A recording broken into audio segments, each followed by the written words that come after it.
This podcast may contain discussions of difficult and tough subjects, as we are going to be covering the history of people of colour who obviously have quite tough and difficult lives sometimes. So just a warning, if these are topics that might be difficult for you to hear, you may want to sort of be prepared for that.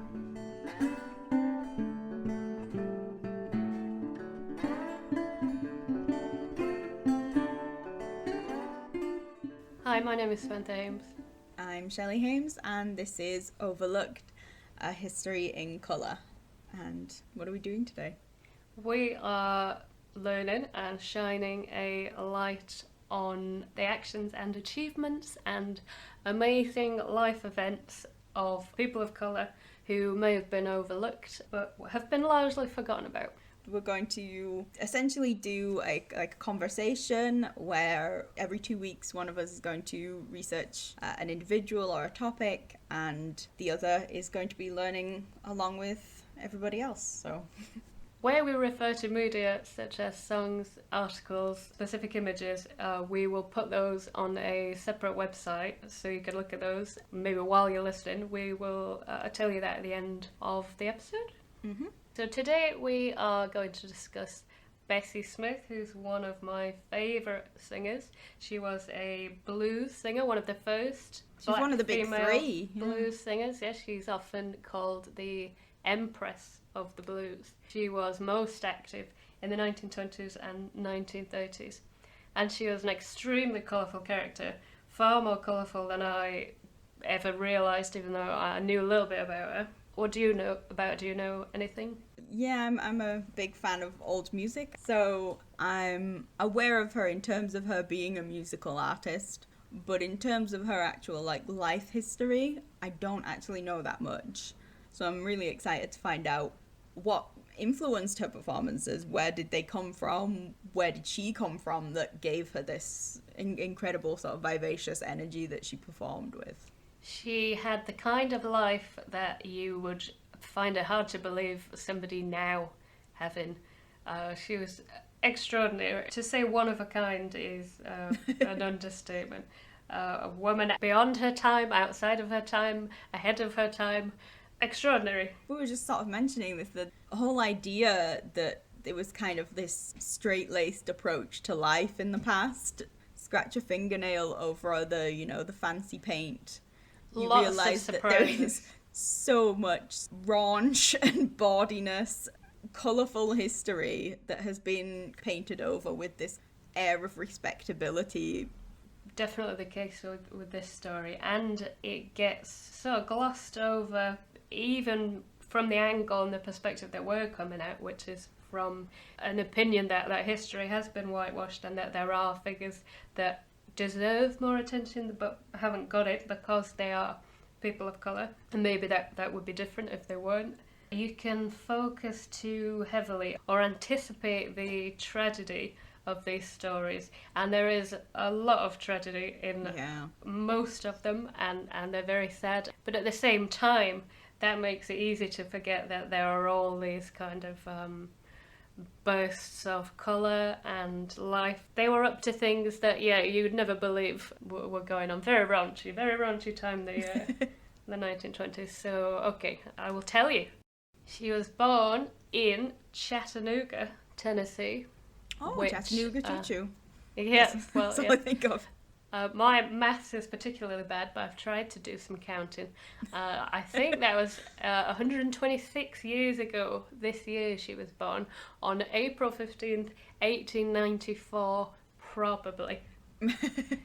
So maybe. There are several different birth dates listed for her. 1894 is the most widely accepted one, but there's some confusion because her birthday was written differently on the census that her family filled in 1900. They listed her birthday as 1892, not 1894, but then on a further 10 years later it was corrected. So we don't really know why that is, but then you think, well, these black families in the Deep South probably weren't that keen to talk to census takers or to Yeah. update the government, because very common again that she had half sisters, but there's no real record of them. You're not going to be continuously updating the government on your movements, are you? You stay well away from them. In a lot of historical records, there's weird changes in birth dates, and with Jewish families, a lot of the time you see that the younger children have different birth dates because they were able to use, if they were under a certain age, they were more likely to be transported to places like England and America during the war, and so they'd lie about their birth dates and say they were younger. Like, there's so many different reasons. She had 6 siblings that we know about. There is somebody in her family, I think, at some point has mentioned 3 older half siblings, but we're not really sure about that. We think she may have had an older brother who died before she was born. Again, quite common, big families. So, born in 1894, which, for context, this is the same year that Coca-Cola is sold in bottles for the first time. Wow. The International Olympic Committee is founded in Paris, and the patent for the first motion picture film is submitted. So it's a long-ass time ago. But also... Is that a technical historical term? A long-ass time ago. So at this point, unsurprisingly, for anybody who knows anything about America now or in the past, very turbulent time, very turbulent. They had just come through, or were just going through, an economic depression the year before she was born, in 1893, called the Panic of 1893, a severe economic depression, so lots and lots of poor people, lots of poor white people, so in the black communities, it's going to be desperate. It's same as Wall Street crash in 1929. You see this huge disparity of, like, everyone's doing bad, but of course people of colour are doing worse. Yeah, it is so strange how many echoes. It does feel like history repeated in a lot of ways. So this economic depression was caused by, at the end of the Gilded Age, during that era, they were gambling with the wealth of the country on risky investments. And it was only a few key things that failed, like they had lots of high-risk investments in crops, and then there was a crop failure that's like, okay, America's going bankrupt. There were coups in the South American countries like Argentina, where they were sort of doing some shady stuff with the banks. America's not known for doing shady stuff in South America. So, unemployment levels are record high in the year that she was born, and there are people starving. There are people that if they're not growing their own food, they're starving. Then there's no food, yeah. They're not getting help from the government or local levels, so there are just strikes and riots sweeping across the country. Again, don't know, not familiar. So we've got miners' strikes, we've got people marching to Washington on horseback to demand jobs, and the May Day riots, the protesters clashing with police, people being severely injured as the government... this made me laugh in a really dark way. As the mayor of Ohio, where the May Day riots occurred, promises to use every power to maintain law and order, and he will send in the army. Yep. He describes Thank God this is in the past. Yeah, this never happen again. The New York Times described the protesters as a rabble of foreigners. Oh God. Yeah. How little has changed. Like you said, it's cyclical, isn't it? Like we move through these cycles that we can't break out of. So specifically for black communities at this time, just before Bessie was born, there was an important Republican Party victory, and they won a landslide majority in the House of Representatives. So they've got a lot of power at the time, which wouldn't now seem like a positive thing. But I was going to say, was this when they were still kind of switched? Because there was a time in American history when the kind of Republicans and the Democrats, what they stood for, kind of switched. Yeah, well, 2 years after she was born, in 1896, this sort of paved the way for a man called William McKinley to become president in 1896 when she was 2. And that's important because he was considered an ally to black communities. He'd talked about, it seems absurd to me that he was considered an ally because he publicly said that lynching was bad. And that people How shouldn't do it. Of him, but at I the mean, time it was. It was. This was only 30 years after the slaves were freed in the South, so not a long time. So there was this sense of hope in her early years in the communities that she was growing up in. But it didn't last long because a lot of the promises that he made about employing more black people and providing more protections to black people, he ended up appointing fewer people of colour than under the previous administrations. He gave some important jobs out. He appointed some black postmasters, but then when they were attacked by white racists, he failed to protect them or to speak out, condemn the actions. So there's a sense of disappointment and frustration, particularly in the South and places like Chattanooga and Tennessee, where the Jim Crow laws were making life extremely difficult. When Bessie was born, she could not go to school with white children. It was complete segregation. You couldn't share train carriages with white people if you were black. The owners of shops and hotels and businesses had a legal right to refuse you service. Theatres and cinemas, it was their right to force you to use separate entrances, seats, facilities. That was within their right. And interracial marriage was punishable by 1 to 5 years imprisonment. Jesus, Holy Mary and Joseph. So yeah, she was born right in the thick of all of this. Born in 1894 to Laura Snow and William Urey. Her dad, William, was a manual labourer and a part-time Baptist preacher from Alabama. We don't really know anything at all about her mother, very, very little. And sadly, they were both dead by the time she was 10. Oh no, by the time she was 9, actually. So yeah, that's not a good start, is it? She was exposed to music as a young age through her father's job. There was lots of gospel music. That music was always a part of her life from very early on, but parents didn't stick around for very long. They were gone by the age of 9, which is very sad. And you could argue that was the single most influential event of her entire life, because her whole life changed because of that. So she was brought up by her older sister, Viola, who raised all of them. She stopped going to school after 8th grade because they needed to work to support the family, so she wasn't very well educated. Something you see a lot, how education was seen as a luxury. What else are you going to do, I guess, if your parents are dead and you're raising your 5 siblings? What are you going to do? Yeah, it was not a choice. It was survival.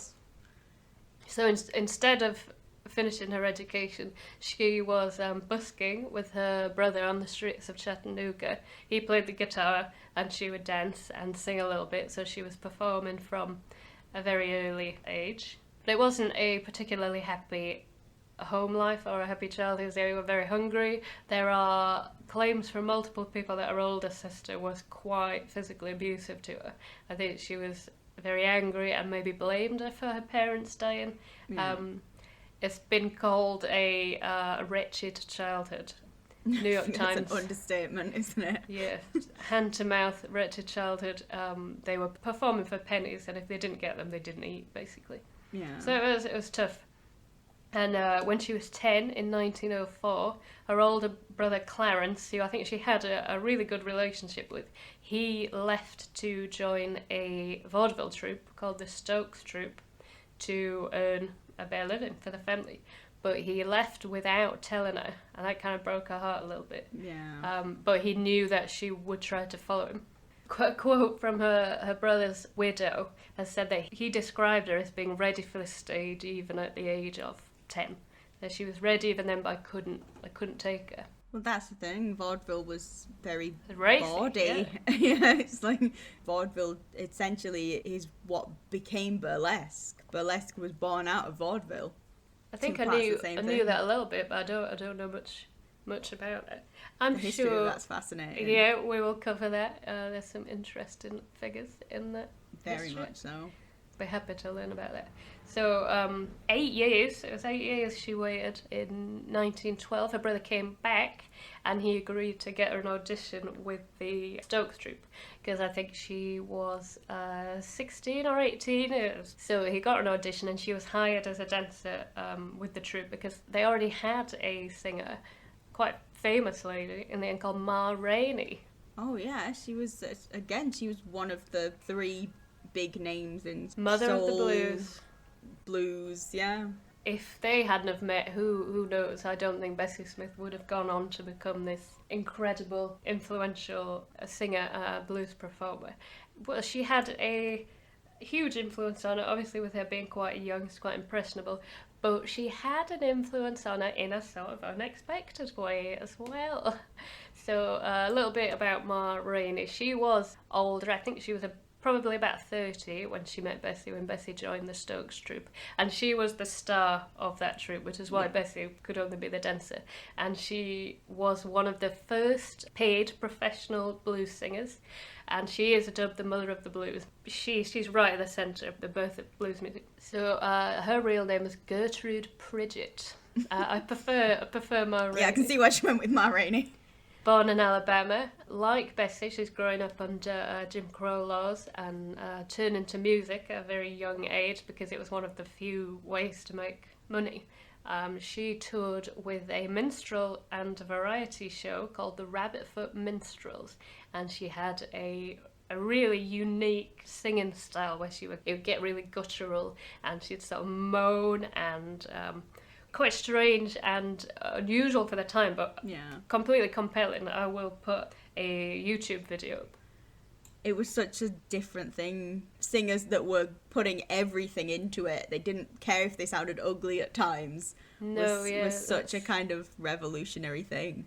It's an unusual, even for us now, it's quite an unusual idea. I sometimes watch modern black singers, particularly women, and they're doing this full body performance, and their faces are all screwed and they look ugly, and it's fascinating and absolutely like gripping and compelling. And then you realise nobody like ugly sings. Yeah. Nobody puts their full body into it. So worried about sort of maintaining the kind of China doll placid face, and it's like, why? You're singing the blues, like, put your body into it.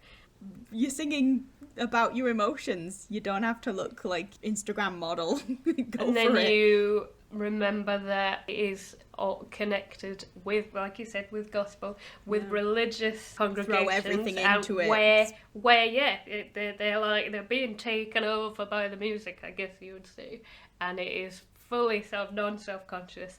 It's kind of tied back to the kind of speaking in tongues. I can't remember who it is, but it kind of the gospel music does kind of feel like an offshoot of that. It's the idea of complete and utter taken over by something bigger. Yeah, your emotions are singing through you. Something is taking over you. So Ma Rainey definitely had that style, and she taught Bessie some of the most important lessons of her life.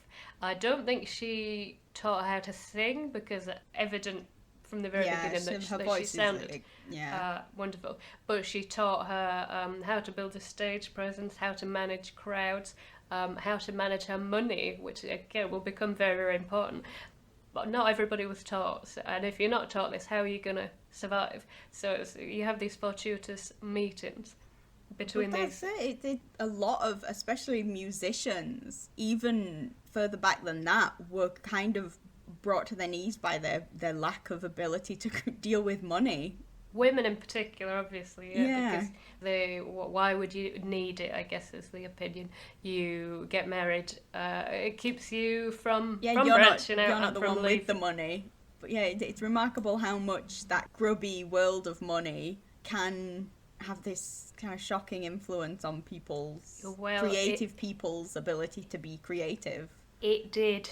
I'll tell you, it definitely. Foreshadowing. Ma Rainey, this is my favourite bit of the whole thing, because I didn't know this. She was a big bisexual, completely open, this amazing woman who just sort of slept around with other women and didn't really care who knew, and nobody really around her cared either, which is such a surprise to me.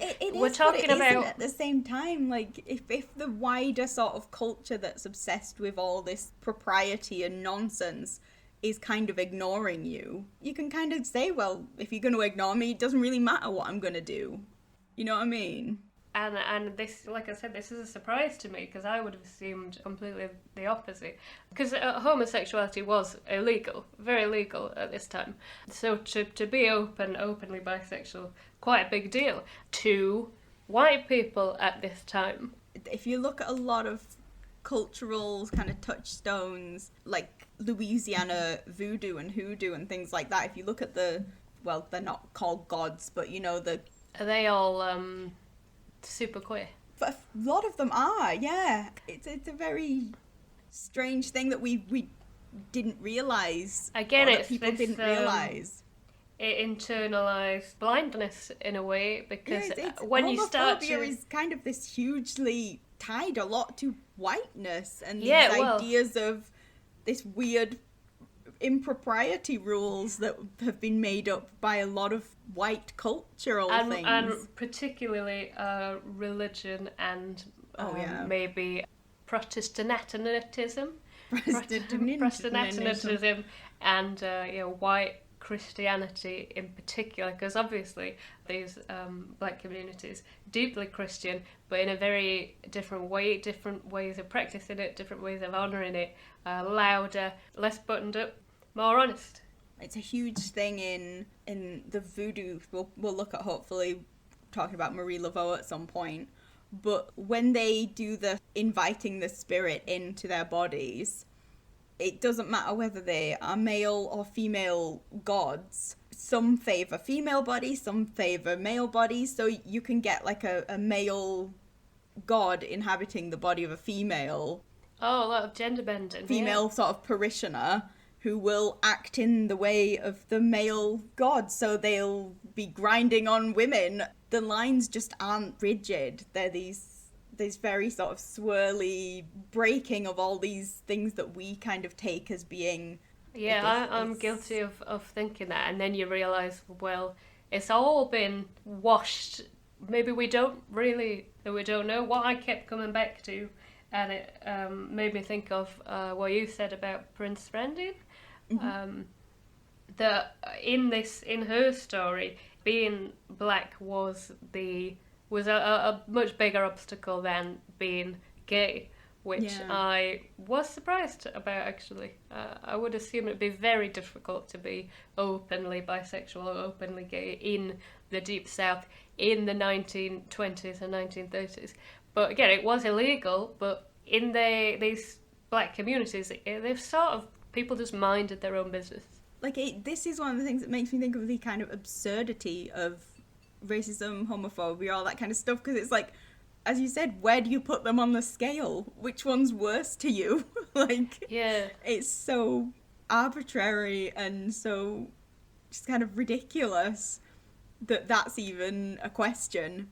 Like, which one do you decide today is the most against what you believe? And it's just kind of mad. And then I wonder whether, with living with these Jim Crow laws and living under such oppressive laws, maybe there was just enough to worry about. You're just surviving. You're struggling. Why even worry about this when create you more can problems? Yeah, you can be killed on your way to the corner store. So who cares if your neighbour's a lesbian? I mean, you're all in this sort of fight together. Ma Rainey had lots of business influence. She taught her a lot about performing and about stage management, and she taught her how to be delightfully queer. There's no evidence that they kind of got together. She was quite young at the time, but they very soon after, and she wasn't there that long with Ma Rainey performing in the Stokes troupe, but very soon after she left, she became quite unconcerned about her sexuality, as far as I don't think she was as openly bisexual as Ma Rainey to begin with, but she did have affairs with women throughout her life, and certainly through the later years of her life she wasn't really trying to hide it. She went to bed with a lot of women. I mean, she was putting notches on the bedpost. Good on her. That points to the importance of having visible queer people, just being around people or just seeing people that are able to be open allows others to also do the same. Because like you said, what would she have been if she'd not come across this role model? So this is one of my favourite things that I found out.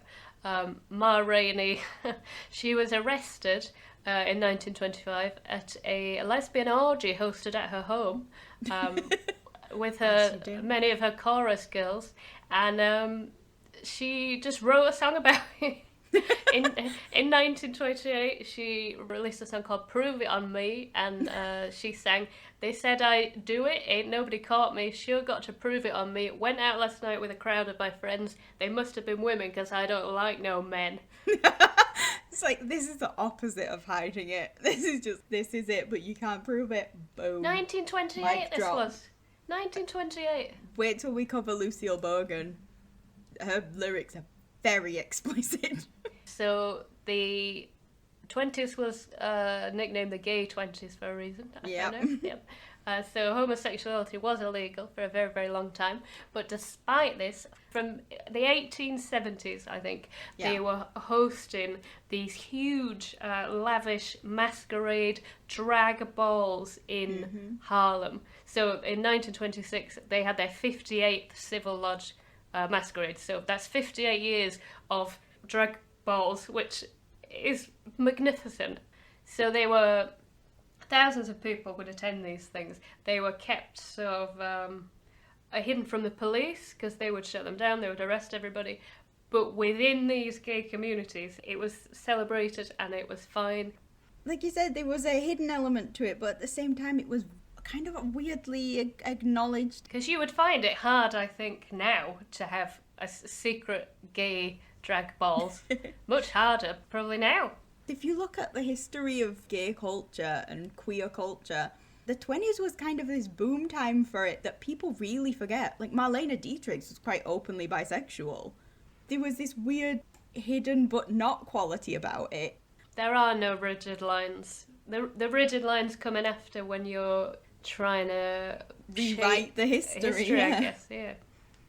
So I love this quote. This is a quote from a paper called, or a magazine called The New York Age, about this 1926 drag ball, which I think there was 1,500 drag queens and gay people at this ball. Nearly half of those attending the event appeared to be men of the class generally known as fairies, who in their gorgeous evening gowns, wigs and powdered faces were hard to distinguish from many of the women. Wonderful. It's fascinating how influential drag is in history. Yes, it is hugely important to all kinds of cultures and types of media that we forget had to start somewhere. So, Bessie would become mostly openly bisexual pretty soon after leaving Ma Rainey. She wasn't with the Stokes troupe for very long. She left and started to develop her own act in 1913.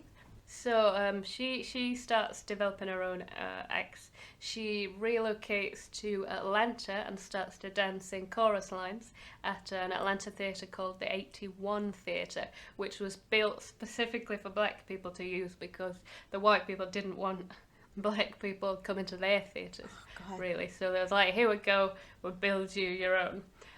Which is, it's horrifying, but also it gives them a place for what they want to do that's safe.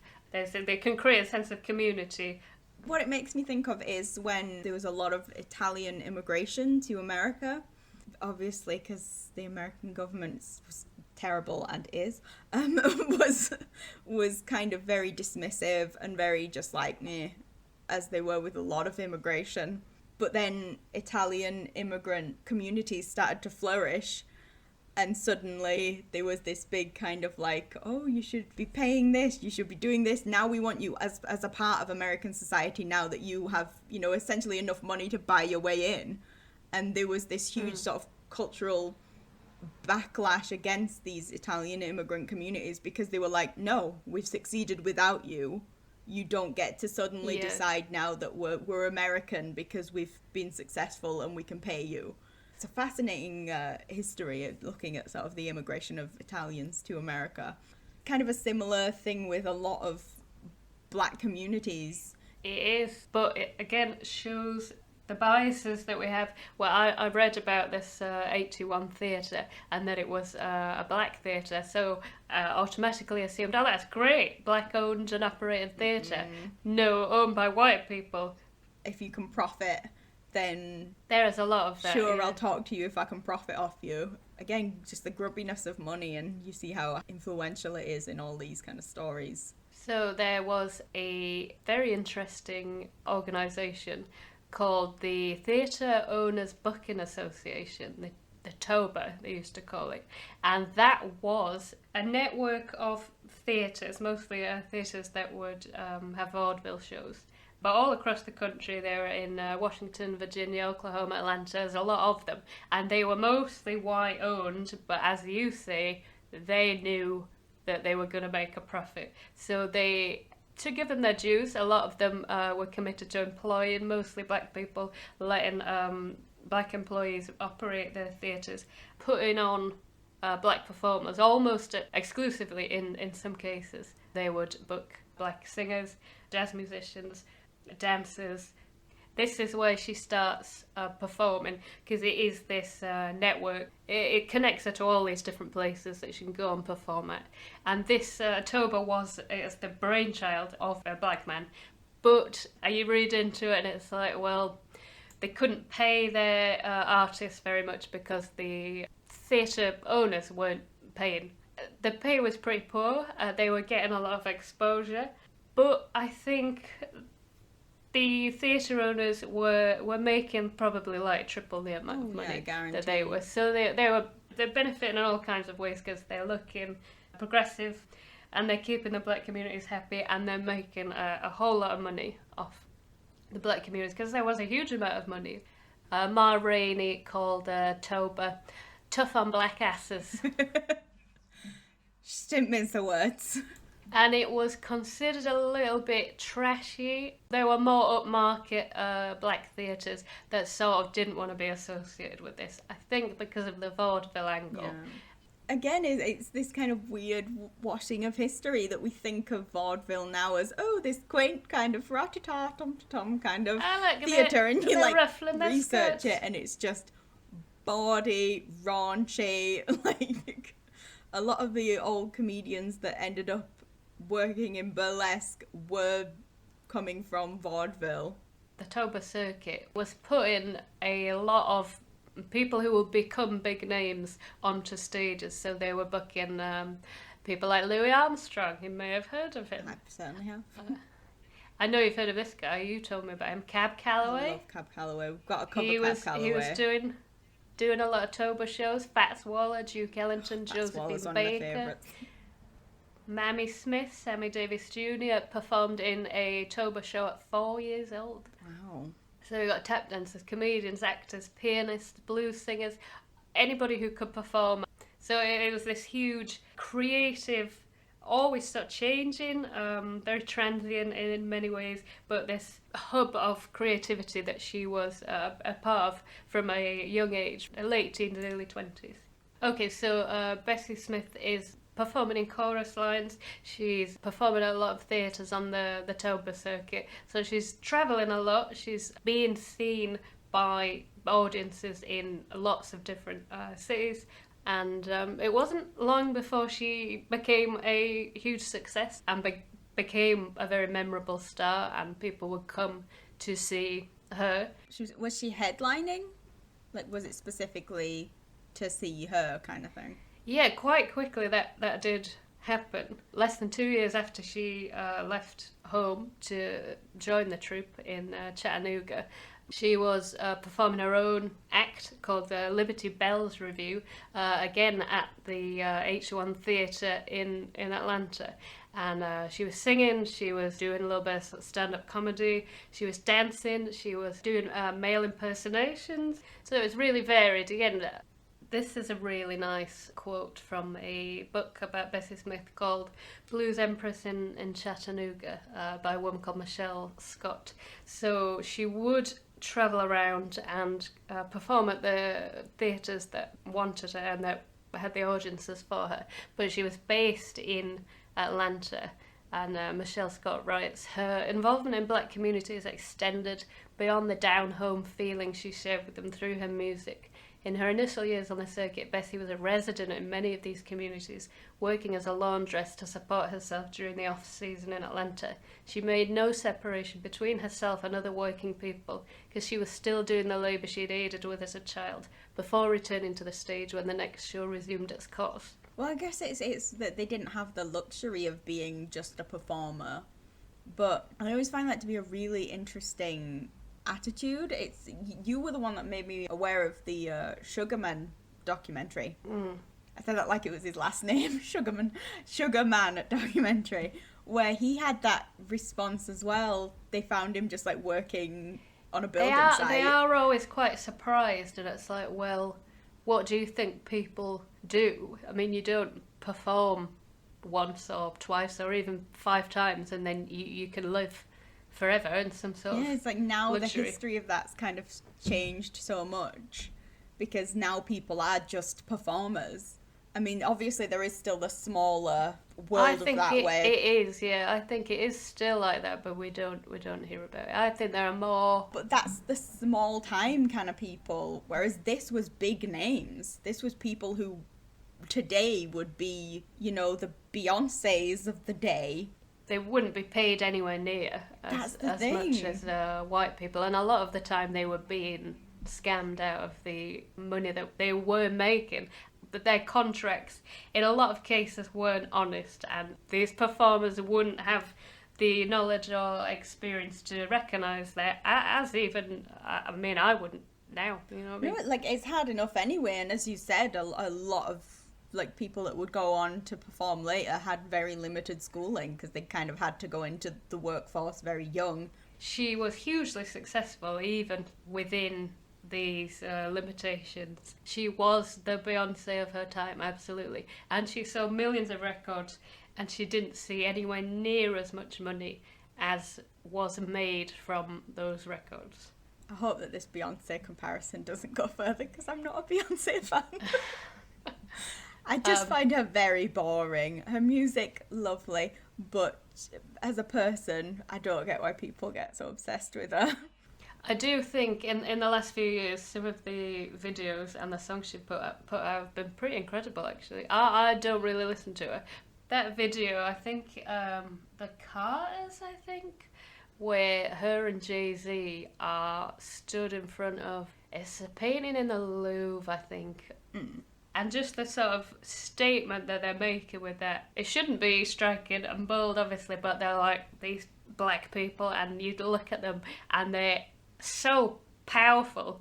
They're changing the narrative, being honestly black in spaces where that just hasn't happened before, like the Louvre.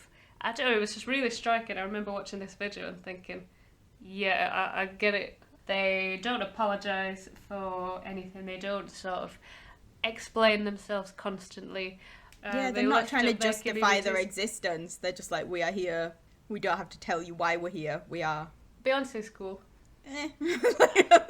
Her album was the staple listening at my imaginary restaurant when I was... I remember. When I was like 12. I was the patron at the imaginary restaurant. I would serve my imaginary meals on top of a imaginary table on a washing basket. And her album, Dangerously in Love, good album for a fake restaurant. That was my favourite. The customers loved it. That was it. I wasn't yelping about it, but you know, it was. Well, joke's on you. Imaginative. I played imaginary restaurants on my own also a lot. How dare you? It's like when I used to have that game where I talked to pencils, but we won't go into it. Coloured pencils. It's quite strange. Anyway, I digress. Anyway. So, In 1918, at around 24 years of age, Bessie Smith marries her first husband, Earl Love. He doesn't feature much in her story because he dies 4 years later in 1922. We're not quite sure what. He was from quite a wealthy family, though. She doesn't seem to struggle for money in the same way after she becomes a widow. I mean, there's just speculation. I don't know whether she kind of inherited his money to fund her career. I'm not sure. But yeah, he dies. They're married for 4 years. He dies, and she moves to Philadelphia and continues to perform her own act in places like Horan's Madhouse Club. Sounds like a riot. And she's continuing to perform her solo act on this Toba circuit. So was the Toba circuit exclusively performing at clubs for black patrons, or was it also moving into performing in white clubs as well? Because there was that ridiculousness of black performers that were able to perform at white events but were not able to actually attend them or, walk through the main entranceway. Was that part of the Toba circuit, kind of? A lot of the performers that were performing on the Toba circuit would go on later to become more household names, and as interest in blues music and jazz music as well grew, they started to play to more white audiences. But as I said, it was considered quite a sort of trashy thing. Very important for struggling up-and-coming performers, but it wasn't thought of as this hugely prestigious, respectful thing. But a lot of artists would cross over later, like Louis Armstrong. So she's still performing all over the country. From 1922 to 1923, she's touring her solo act, and she's travelling alone a lot of the time, which is quite unusual. Even Ma Rainey, who was bold enough to sing about how much she loved to bang chorus girls, she was married to a man, and she would always travel with her husband with no exception because it wasn't safe. So this was quite unusual, particularly when she was so young. This isn't about Bessie, but is there any information on Ma Rainey's husband? Because I know Ma Rainey was bisexual, but a lot of gay women and gay men at the time would just marry each other and then live their kind of separate lives. They would be each other's safety partner, but they'd obviously be living their own... Yeah, they'd obviously be living their own lives, and they'd both be aware and quite happy to be in that arrangement because it gave them this armour of straight couple on the outside to the world. I don't know whether her husband was gay. I don't think they had a very... it wasn't a turbulent marriage particularly. He was quite supportive. I think they performed together in minstrel shows. So they had quite a good relationship. They performed as a song and dance team for several years. He was also a vaudeville performer known as Pa Rainey. I love that. She was having a good time for the time. Yeah, good on her. Back to Bessie. I was she's already establishing herself as quite a bold woman who's not really scared of anything. She's travelling around the country on her own. She's probably already at this time indulging her love for lesbian trysts. She starts refining her act and her persona. She starts to make it a little bit more decadent, which is, again, it was all about decadence in the 1920s. So she's adding headdresses and feather fans and silk gowns and pearls and jewels. It's pageantry, isn't it? It's performing. The word pageantry makes me think of horses with fancy hats on. I don't know why. Not fancy horses. I just mean pageants in general. It's kind of the idea of they are dressed up to perform this ideal of femininity or perception of glamour and... The sophisticated modern woman at the time. Yeah. I guess. But there's obviously a big difference between the sort of hoity-toity white theatres and the hoity-toity open market black theatres and the Toba circuit and the shows that she was performing in, which were vaudeville. They were racy, it was very loud, it was very raucous. It sounds like great fun. It's very energetic. So there are a lot of theatre owners, as I said, were white, and they were making a lot of money off these black performers, unfortunately. In 1920, a singer called Bessie Smith became the first African-American artist to create a blues recording, a sort of professional blues recording called Crazy Blues, and it sold 100,000 copies, which was pretty remarkable for the time and for a black artist. So all of a sudden, the recording industry is desperate to sign black female blues singers. They want stakes in this movement. It's an investment to them. It's nothing to do with sort of civil rights. They were performing in theatres sometimes, particularly in the 1930s, to white audiences, but they wouldn't be able to be there as a patron. It's so baffling. If you ever look into the history of French aristocracy, and you realise that, like, a lot of the stupid, ridiculous rules that they had, like, this person gets to change the king's shirt, and this person gets to hand him his fork, and da-da-da-da-da, and all this, like, nonsense. A lot of it was specifically designed to keep people so busy with all this nonsense and hierarchy that they didn't actually see what was going on. And it's kind of the same thing of these weird rules that when you look at them just overtly, you realise how ridiculous they are.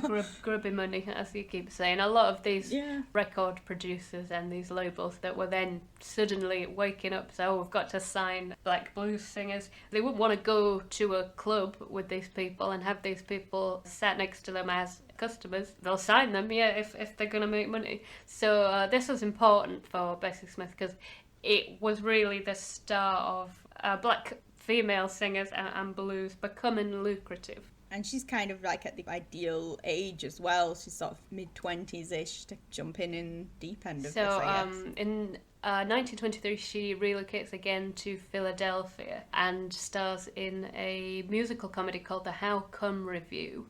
And she performs as part of a troupe in this at the Dunbar Theatre alongside a saxophonist and clarinetist who would become quite famous eventually. I've never heard it pronounced saxophonist. I like that. Saxophonist. It's a saxophonist. It's not a saxophonist. I'm going to start calling it that now. I honestly thought that was it. So this saxophonist called Sidney Bechet, he was insanely talented. So they would go on to have quite a turbulent and stormy affair during early 1923. And she was very soon kicked out of this comedy troupe because she had a temper, she had quite aggressive outbursts, and she wasn't well behaved. She started drinking very heavily and being dependent on alcohol around this time. So they were constantly fighting and not physically fighting. But he describes it in a lovely way. He wrote a memoir called Treat It Gentle. He describes her as having a trouble inside, this thing that wouldn't let her rest sometimes, a meanness that came and took over her. But what she had was alive. If you understand it, it's there. And if you don't understand it, it's not for you. Bessie, she was great. That's lovely, isn't it? Because it doesn't paint over the fact that she had this fiery temper, but it fully acknowledges that was part of her. Yeah, it's like, she's a major dick, but God, was she fun to be around. Like, she was alive, yeah. It was in 1923, later in 1923, that her recording career really started to take off, although there were hiccups to begin with. So she was asked to do a test record for a music label called OK, and this is the same label that was Mamie Smith was on, so obviously they went, right, this is my big break. She did this test record with Sidney Bechet, somebody that she knows, and a cornetist called Bubba Miley. And they recorded a song called I Wish I Could Shimmy Like My Sister Kate. And they rejected it because her voice was too low and deep. So she tries again. She does another test record for Black Swan Records, and she's rejected for being too rough because she kept pausing to spit. So she had 2 rejections, and then she was later in that year approached by a man called Frank Walker, who's a talent agent, who also discovered Hank Williams, actually. And he'd seen her perform a few times on the Toba circuit at different places. He worked for Columbia Records, who offered her a record deal. So this was her first record deal. Columbia Records, she kind of did better because Columbia Records is a legendary name in record making. She recorded her first session on February 15th, 1923, and would go on to record 26 songs in the rest of that year alone. Wow. So they started to release these records on what they called the Race Records series, which again was specifically made for black audiences. It didn't even occur to them sort of at that time that, well, who else would you market it to? This is black music for black people. So it wasn't really marketed to white audiences at all at that time. Blues, jazz, gospel music. So with her music, was it, because you said she recorded 26, was it? Yeah, that was just in 1 year, in her first year that she signed. Was some of it self-penned? Was it recordings of traditional kind of tunes? Because a huge thing with music in the 20s, 30s, before that was that there'd be a tune or a song, and it would be recorded by many different artists, which is why there's 20, 30 different versions of one song. That did happen a lot. She wrote a lot of songs, but a lot of them were collectively shared songs, as you say. It was like there was all kinds of different versions. A few of her most famous songs existed before her, but have become synonymous with her. So we'll talk about her singing a little bit, which I'm excited about because I really do love her.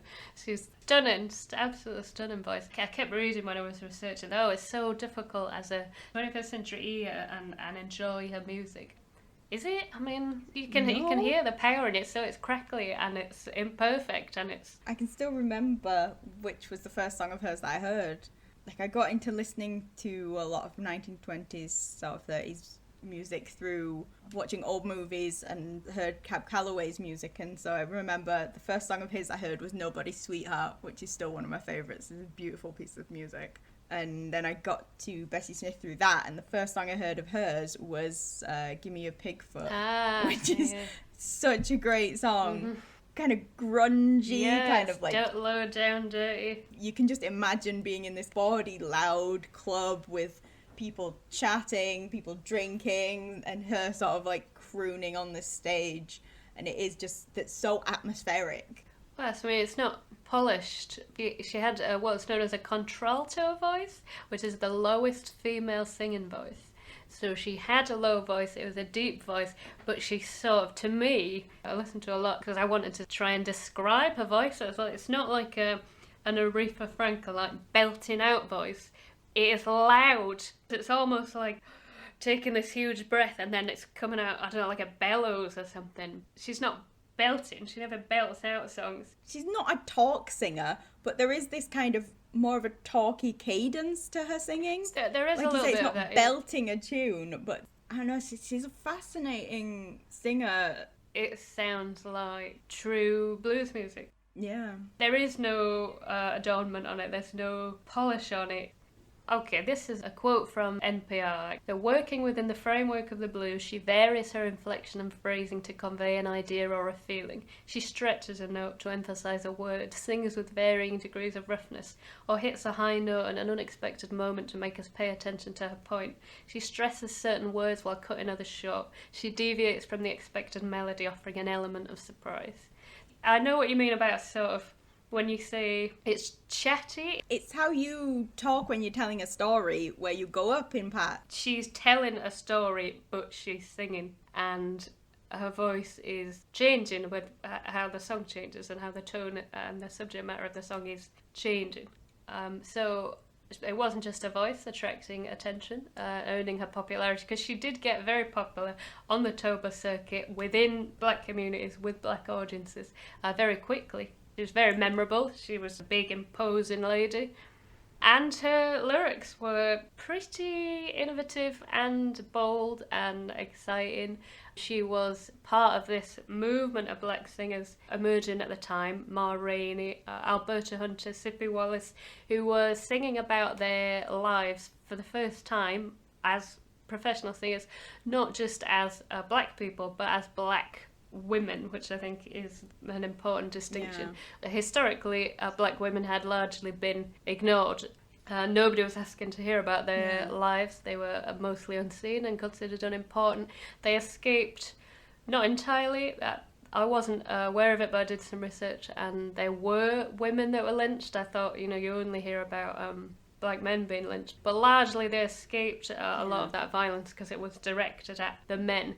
But then you think, well, they like now in places like America, are raising children that they fear will just grow up and become sort of cannon fodder for the state. So this was really the first time that stories, true, very honest, painful stories about black women were being told by black women. Do you know a song called Stone Cold Dead in the Market? No. It's a fascinating song because it was actually quite popular with like white audiences, but the song is literally about a black woman killing her abusive husband. But because it's sung in this fun patois, everyone's just like, cheery song to sing along to, and they literally specifically did it in this cheery tone. It's an amazing song to listen to. I recommend it highly. I will listen to them. But so was that on purpose that they sort of made it that way to sort of hide the message, or was this... Yeah, they specifically made it in this funny ha ha ha way. When you listen to the lyrics, it is literally about a woman hitting her husband with a frying pan and killing him because he came home and hit her. The way that black women were able to use music to explain their stories. Yeah. And to put themselves in, even if they were only like imagined positions of power. Yeah. So that was clear from very early on in Bessie's career. She was very rarely just a victim in her songs. So a lot of them were very sad. She's singing about having her heart broken. She's singing about being treated badly by men, by society, by friends. Well, yeah, nobody knows you when you're down and out. Yep. It's literally a song about how, no one's around when she's not got money. But in most of her songs, if not all of them, there's this sort of undercurrent of... She wouldn't leave it there. There's always a sort of... To me, they sound almost like thinly veiled threats. There's a song called Downhearted Blues, which was one of the first songs that she recorded, which, as you asked, I think was one of those collective songs. There's lots of different versions of it. She didn't write the whole thing. It's about a lover who breaks the singer's heart, and she adds the line, "I got the world in a jug, the stopper's in my hands, I'm going to hold it till you men come under my command." That's a great line. It sounds like something that you'd hear in like a modern song. Yep. She... right from the very beginning of her career would sing about racism, sexism, poverty, and her own sexuality. It was balls to the wall, all out there, completely honest. You read about her, and I don't think she really knew how to be anything else. I don't think she knew how to hide. I think she was all out there. It was the real roots of blues music. It was sarcastic and sexy and raucous and bawdy and sweaty and dirty and frightening in places, but that was what people's real lives were like where she was from and from other black communities like hers. This music spoke to them. And she also sung about quite a lot of saucy stuff. But I love the metaphors. There are so many thinly veiled metaphors. And it's like maybe people didn't get it then, but they're not that obvious to decode now. There was literally a genre of music, the dirty blues, which was just dirty songs that were very thinly veiled innuendo. I love this, and I love that I told you this the other day, that this to me, it's the song Milkshake by Khalees, but done in 1923, way before Khalees was ever a concept or... So it's a song called Nobody Can Bake a Sweet Jelly Roll Like Mine, and she recorded this in 1923, and the lyrics are, nobody in town can bake a sweet jelly roll like mine, no other in town can bake a sweet jelly roll so fine, it's worth lots of dough, the boys tell me so, it's fresh every day, you'll hear them all say, don't be no dunce, just try it once, you'll be right in line. That's my milkshake. That's my milkshake brings all the boys to the yard, but in 1923. Yeah, sugar in my bowl is just as overt.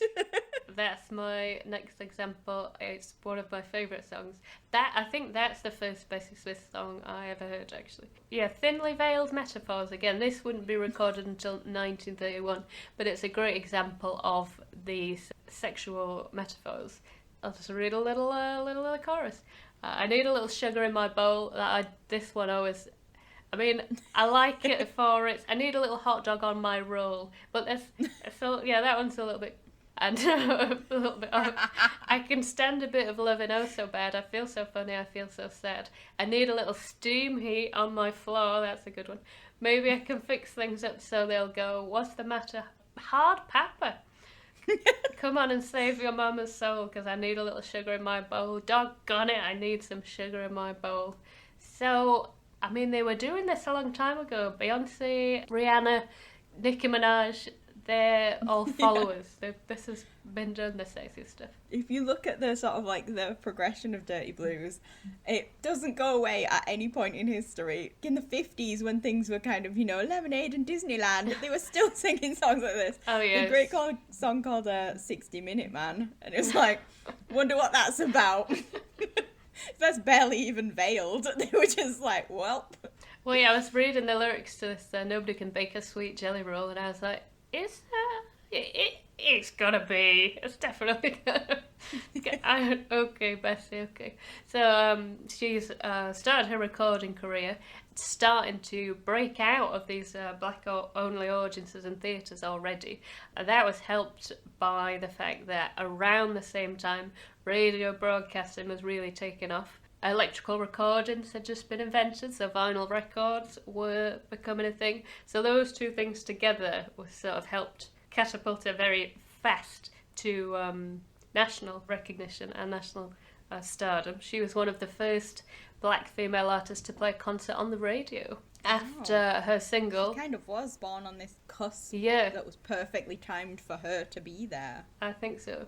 So she played that concert on the radio after her first single, very early single, Downhearted Blues, sold 780,000 copies in 6 months. So that was big. That was very big. It makes me just think of, Oh Brother, Where Art Thou?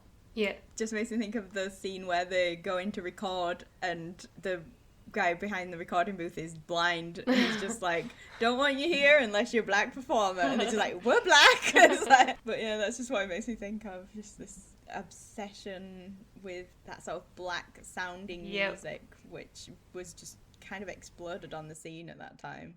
She's getting very famous at the moment. She's singing to white audiences. She sang to a white-only audience in Memphis, Tennessee.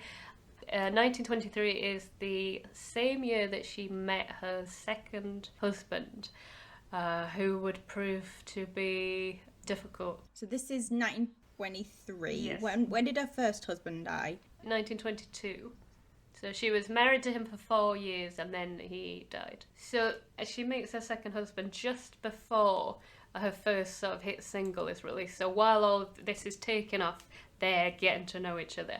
And it's only shortly after her affair with the saxophonist ends, she meets Jack G in Philadelphia. He was a security guard, and it is alleged that they went on their first date and he was shot on their first date. Wow.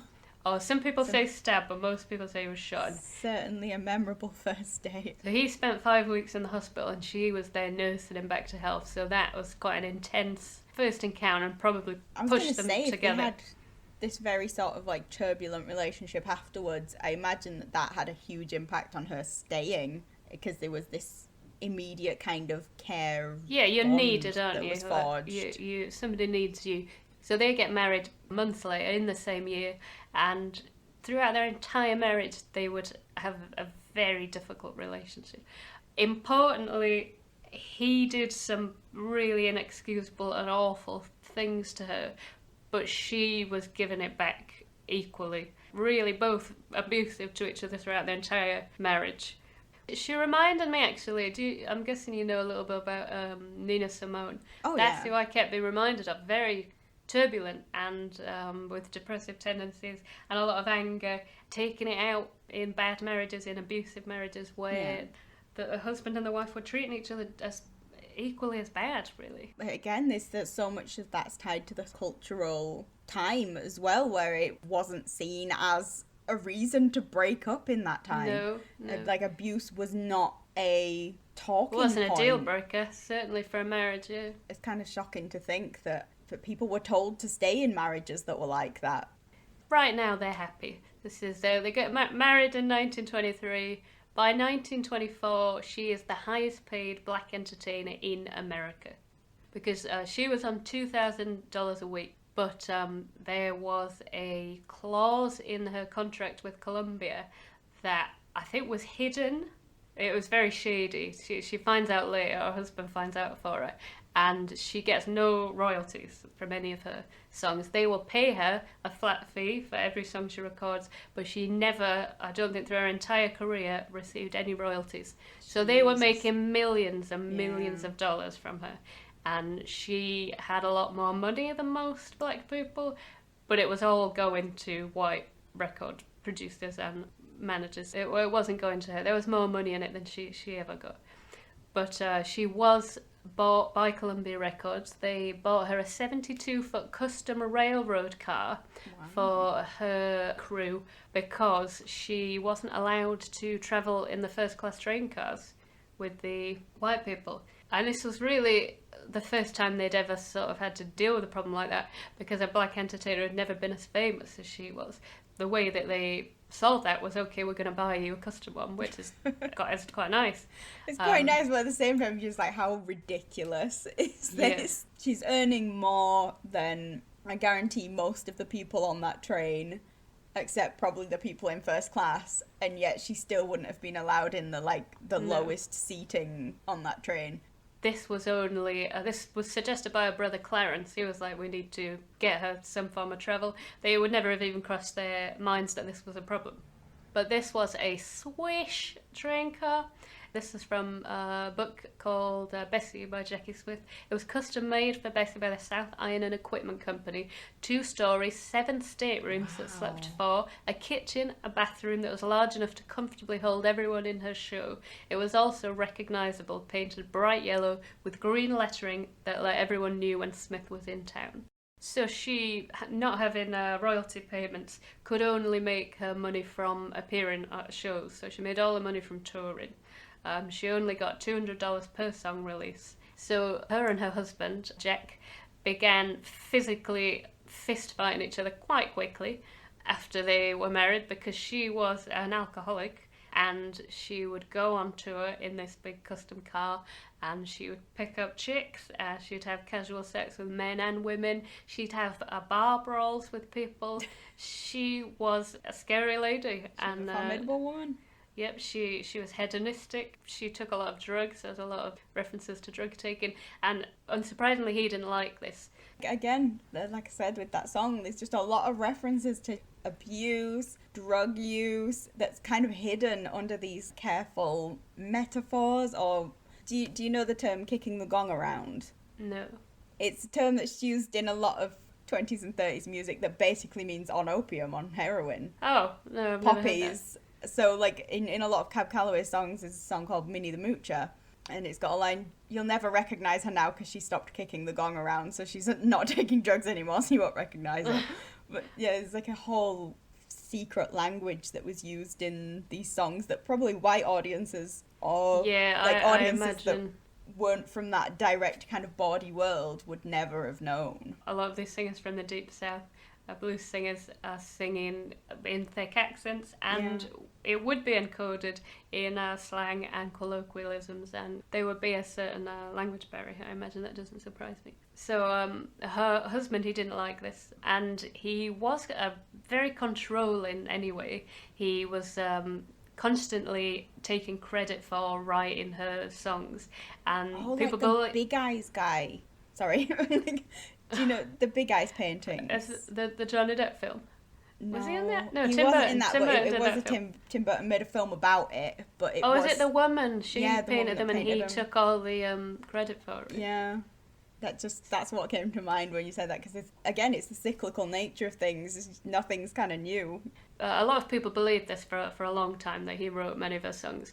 It was discovered years later that she wrote most of her own songs. He had almost no input at all. He was just very controlling and not a nice man. So he was always trying to leverage her career to start his career as a manager. So they were constantly fighting, splitting up, getting back together.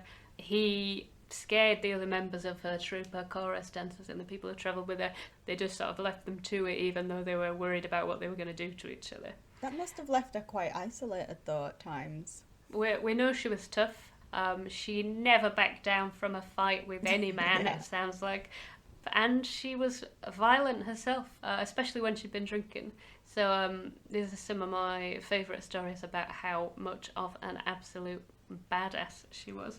So in 1925, she returned as a star, she's very famous, to her hometown of Chattanooga to perform at the Liberty Theatre. Sorry, how old was she at this point? 1925? About 29, 30 at this time? Yeah. So, the same age that Ma Rainey was when she met her.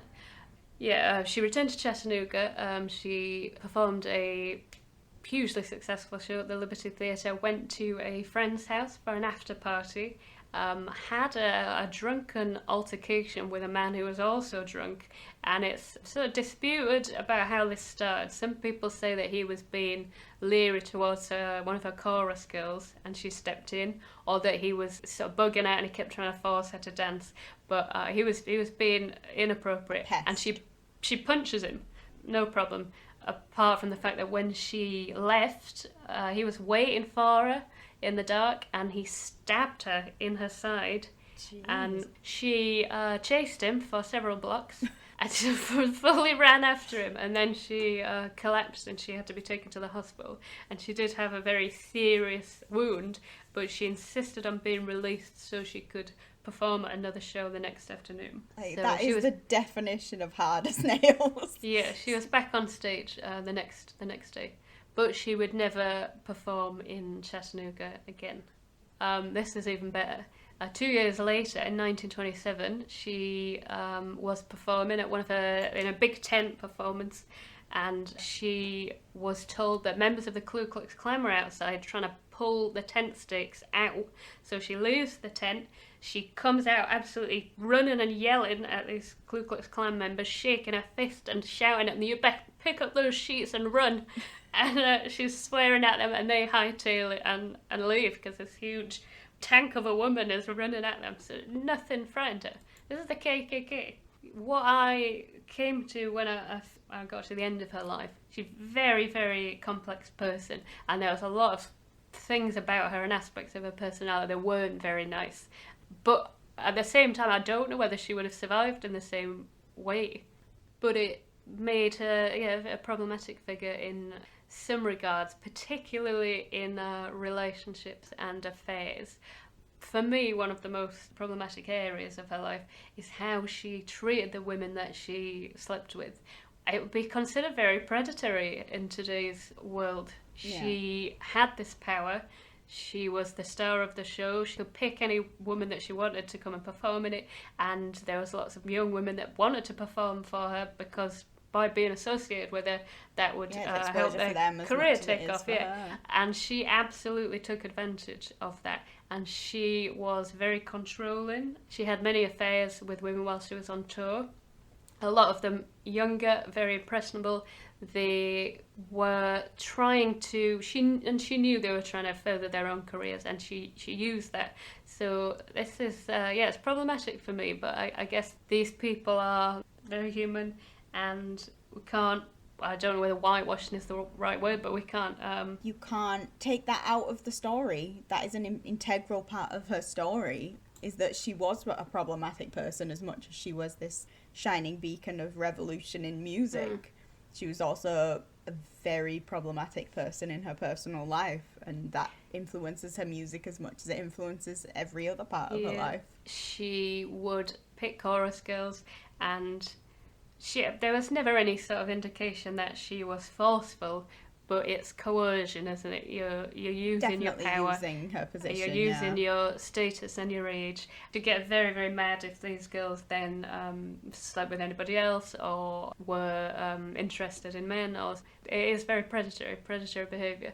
About this time, 1924, so she's still touring a lot of big shows. She starts going on tour with her husband's niece, who was called Ruby Walker, a young girl, and they become extremely close. She claims that they never had a sexual relationship.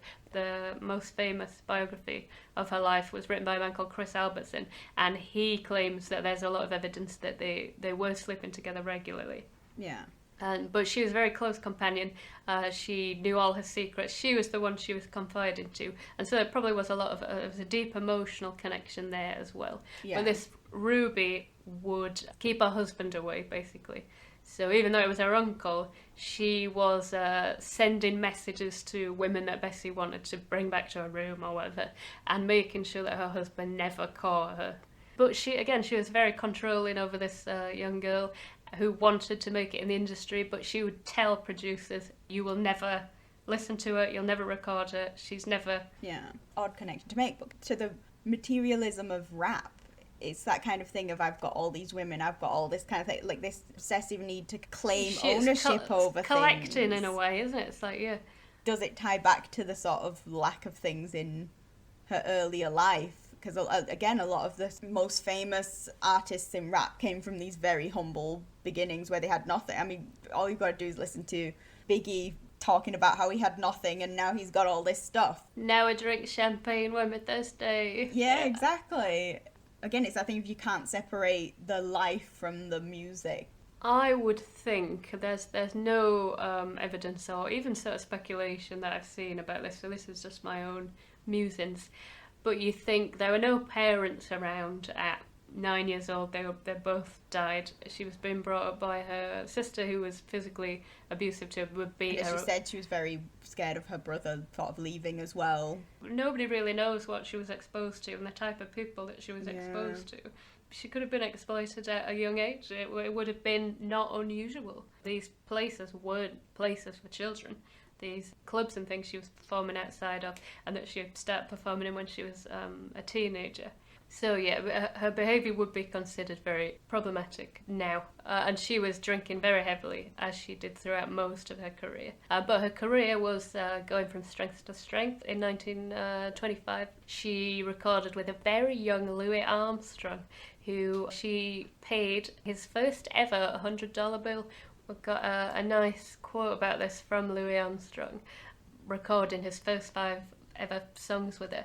I say, look here, Bessie, you got change for 100? Armstrong recounted. And she says, sure, my man. She raised up her dress, standing, and was there like, you know how a carpenter keeps his nails? Man, so much money in the apron under her skirt, that killed me. So that's what Ma Rainey taught her.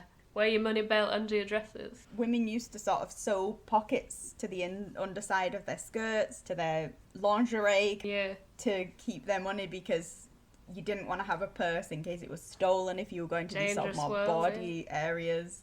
That was a big thing with like burlesque performers as well, because there was a big kind of worry of them being assaulted when they came out of the clubs, which happened. Yeah. It was a genuine issue. So, though she never received any royalty payments from Columbia Records, ever, she would record, over her entire career, 160 songs, no royalties. And she collaborated with some of the finest: Coleman Hawkins, Fletcher Henderson, Joe Smith, Charlie Green, Louis Armstrong. So this is a nice quote from a clarinetist called Mesro, which is a great name. That is a good name. Who played with her and talked about her in his memoir, Really the Blues.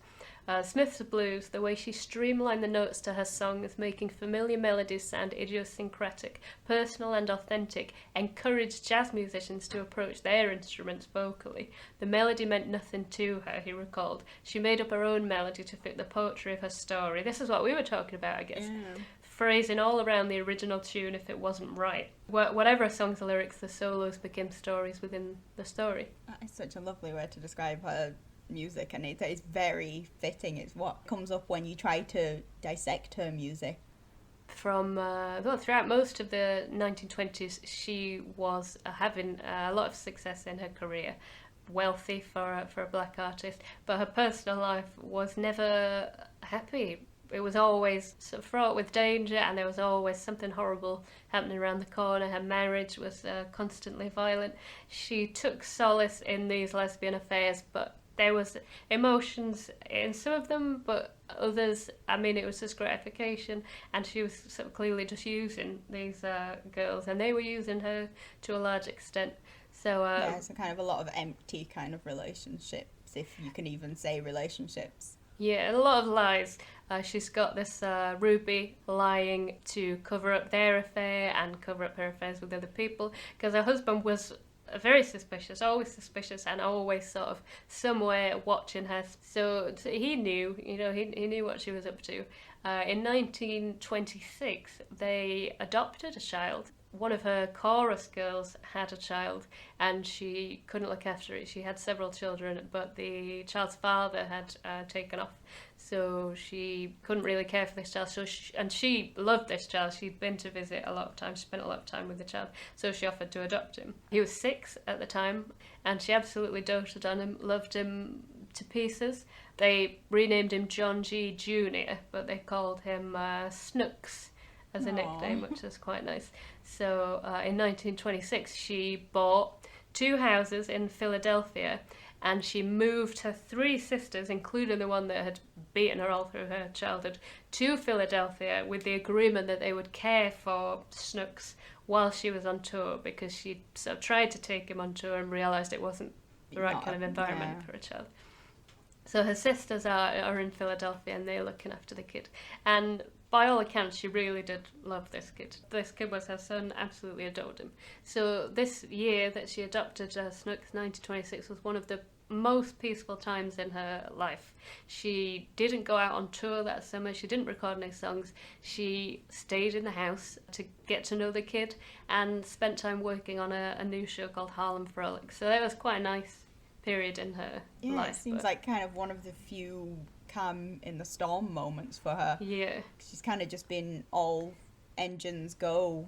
Yeah, again, I think it's that maybe nowadays she'd be diagnosed with bipolar or, or ADHD or something. Yeah. This constant, you can't stay in one place, always bouncing around looking for something. So this peaceful period didn't last very long. By the autumn, she had taken this new show, Harlem Frolics, out on the road and started an intense romantic affair with Ruby's school friend, Lillian Simpson, who had joined the show after Ruby asked if she could come along. So they had a tryst at a Christmas party. Bessie was quite down at the time, so looking for some sort of comfort, because she'd recently caught her husband being unfaithful, and she had shot at him. She says deliberately missed, but yeah, they were having bad times. I was going to say it'd be a bit hypocritical for her to shoot at him, but so she jumps into bed with this Lillian Simpson, and they go on to have a years-long affair, actually. But again, it's extremely stormy because she's not a very stable person. She's an alcoholic, she's got violent temper, she's very controlling. After they have one big fight, Lillian attempts suicide, apparently after Bessie screamed at her, "I've got 12 other women on this show and I can have one every night if I want." So it's not nice. She does sound just kind of very addict mindset. Yeah, booze, absolutely. Drugs, women, just kind of constant need for that immediate gratification. Eventually, Lillian can't take this anymore and she leaves for good, and their relationship is over in 1927. I think that she realises either that she really did love her or really did care for her, or that she's very lonely, and that's why she needed it. Because she throws herself into drinking even more intensely, and she's going to these sex parties, which were apparently all over the place. And in Detroit, she would go to what was known as buffet flats, private parties, and this is a quote, featuring drinking and sex shows of every conceivable kind. So she would take Ruby with her and her other chorus girls, but she would warn them, "You will never work with me ever again. I'll ruin your career if you tell my husband." So these buffet flats would be very hedonistic. Ruby describes seeing gay men, lesbians, tongue baths, not sure what that is, and an obese lady who performed an amazing trick with a lighted cigarette and then a Coke bottle. So yeah, I didn't delve too much into that. So yeah. I think people can fill in the blanks themselves there. Yeah. Again, she's got no trouble picking up women. She ends up in the bedroom immediately, almost, with a young dancer called Marie, not realising that her husband has been following them. This was the first time that he saw it. There was no escaping the fact that his wife was was having these affairs with women. So, yeah, he wasn't happy. During her next performance, the day after, he comes backstage to her next performance in Ohio, and he charges into the room and he knocks her straight to the floor in front of everybody, and he says, "You wait until the show is done tonight. You ain't a man, but you better be like one, because we're going to have it out." She said, "I'm in real trouble now, and I ain't about to mess with Jack as mad as he is. Fix my feathers, baby. Let's get this show over with and get out of town." So they ended up sneaking out of town on her train car, so she wouldn't have to confront him, because he'd said, "Oh, I'm at a hotel," obviously. They never had this confrontation. So I think they were both damaged people, obviously, who had a really unhealthy hold over each other. And I think they did love each other, or why would you stay, I guess. But she could rile him up, and she enjoyed making him angry. And he wanted to control her and keep her in his sights. So shortly after this incident, she records a song called Foolish Man Blues, which included the line, "There's two things that got me puzzled, two things I don't understand. There's a mannish acting woman and a skipping, twisting woman acting man." So she knew, what she was doing as much as she did. There is violence and it's not excusable, but I don't get the impression she was this battered spouse. I think she was very bad for him. He was a bad person, absolutely, no doubt. We haven't even got to the worst thing he did to her. In 1929, she wasn't a big star for very long, only maybe about 10 years, because in 1929 we have the Great Depression, which almost bankrupted the entire recording industry and put an end to many performers' careers, because it was just too expensive. Any disposable income, yeah. It absolutely killed vaudeville, because it was too expensive to put on shows, and you now had radio, television, cinema were all becoming big things. So the Great Depression was the final nail in the coffin for these full, expensive theatrical shows, which are a lot more expensive to produce than a show on the radio or a theatrical moving picture. So vaudeville was dying in 1929, and people were losing money, and she was losing money.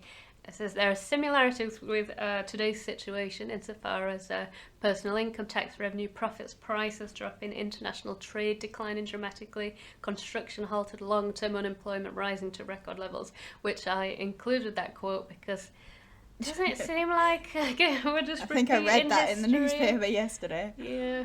We're currently sort of seeing this desperate bid to protect theatres and things like that as well now, because places are closed, there's no money for the arts. They always suffer in these situations, and it's understandable, because it's not food or heat, it's not the things you literally need immediately sustaining you, but it is sustenance. And it is always fully misunderstood, I always feel. Well, it's spiritual sustenance. You definitely need it for a decent society. But having this clause that meant she'd never earned any money from her record sales, that was all she had, was performing on stages, and that was in decline. She performed vaudeville shows for her entire career, that was dying. So she continued to perform, but she wasn't making a lot of money, but it was all she knew how to do. Yeah. So she's gone back to earning not very much. The Great Depression was disastrous for a lot of people, white performers included, but particularly, for obvious reasons, for black performers who were already earning a small fraction of what